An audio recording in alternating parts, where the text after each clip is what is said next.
ketika berada di dalamnya. Di sekelilingmu ada berbagai tokoh dari dunia nyata dan hayal, tempat yang pernah kau kunjungi dan yang belum, informasi dan berita dari masa lalu, masa kini, dan masa depan. Semua terpadu, semua berada dalam genggamanmu. Saat berada di antara buku, tidakkah kau merasa menjadi raja dan ratu? Ruang dan waktu seolah menyatu tanpa batas. Kau bisa terbang melintasi sekat negara dan melewati berbagai zaman.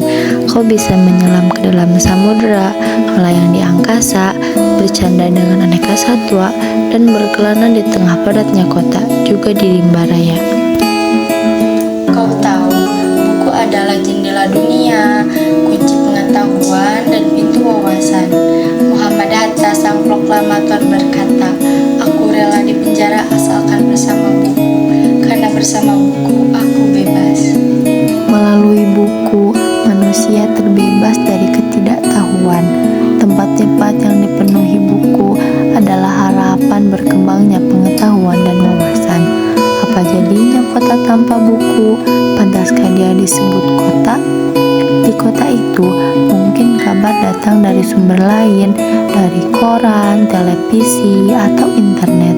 Mungkin informasi dan cerita datang dari cerita nenek moyang, bagaikan dongeng-dongeng sebelum tidur. Irama warganya pun tiada beda. Bangun pagi, bertebaran di muka bumi untuk berbagai keperluan, untuk kembali pulang siang atau sore harinya. Setelah itu, mereka berangkat tidur dan memulai lagi hari berikutnya.